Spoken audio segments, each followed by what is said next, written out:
decided to go to Buscalan to go off the grid for a bit, to not have access to data. And that's actually the same village that Apo and Odd, the oldest tattoo artist in the world, is from. Oh, I love that. And when I met her and her family, I impulse got the three dots. Oh, Her. iconic. And The one and only. The one and only.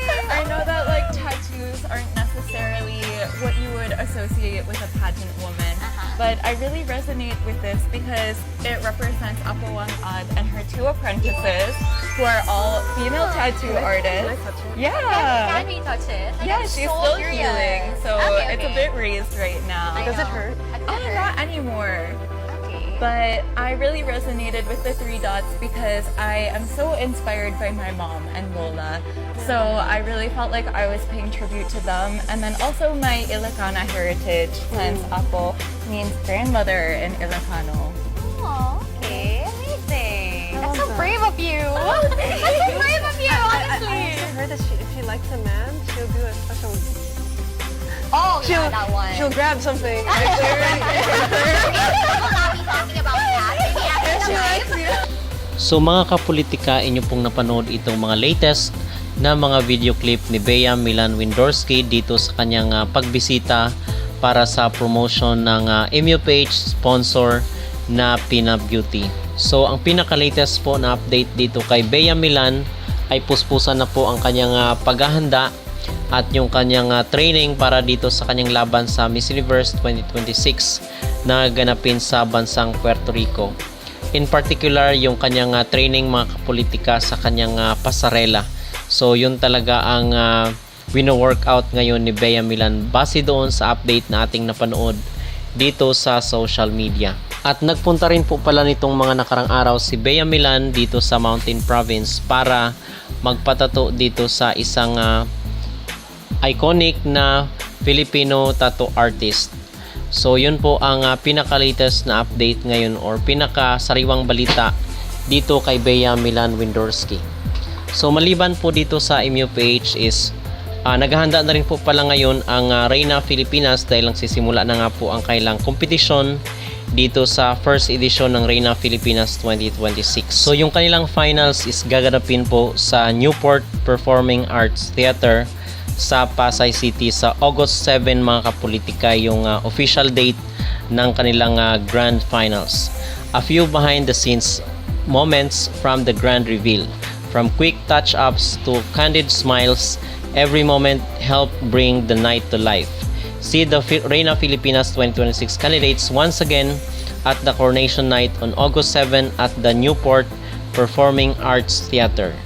So sa next month pa po yung grand finals ng Reina Filipinas. And then kahapon din po ay nilaunch po nitong Reina Filipinas sponsor ang kanilang pabutuhan dito sa bawat candidate. Sa pamamagitan ito ng pag-purchase mga kapolitika ng kailang mga product nung kailang mga sponsor katulad na lang nitong Dandy Glow. Voting is now live across multiple platforms. The race to the crown expands. You can now secure your favorite Reina's spot in the top 10 using your preferred e-commerce platform.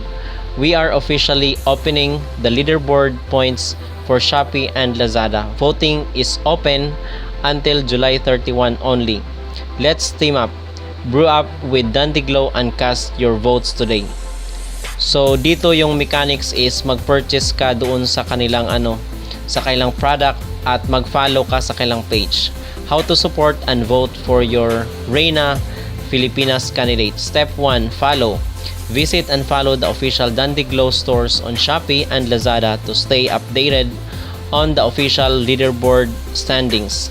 Step 2, purchase and points.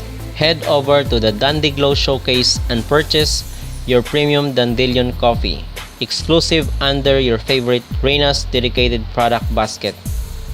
So yung single box is 1 point, then yung mother box is 45 points, the ultimate rank boosting tier.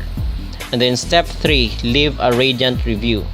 Kindly share your product review immediately after your package has been successfully delivered.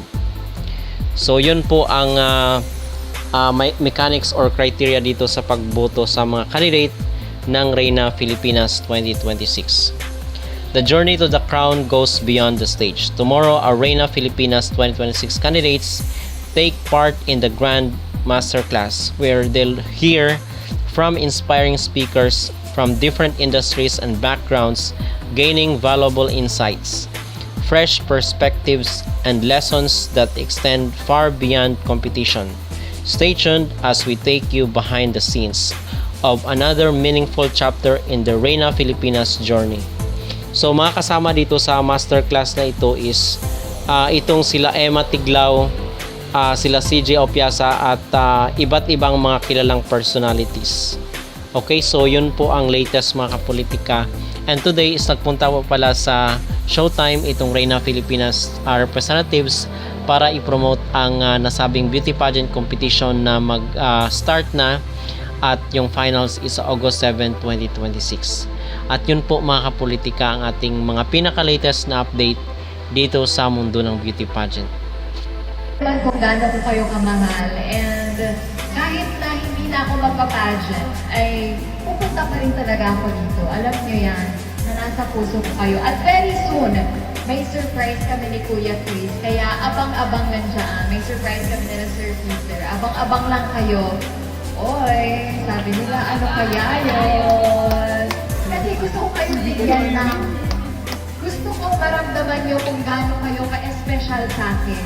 Diba? Alam niyo naman na lumaban si Ate Emma, diba? Nanalo. Pero kayo ang nagturo sa akin na hindi magbago.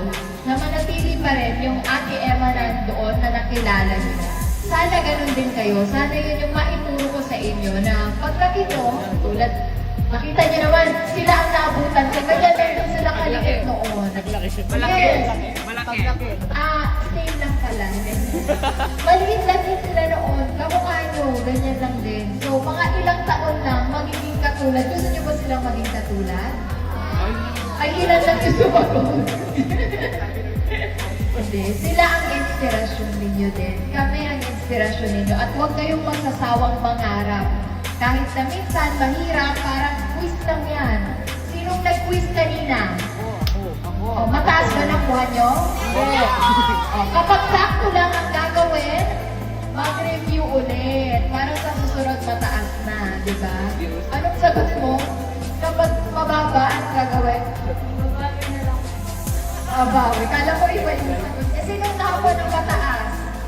Patingin. Dapat totoo yan, ha? Mag-aral kayong mabuti kasi ito hindi mananakaw sa inyo.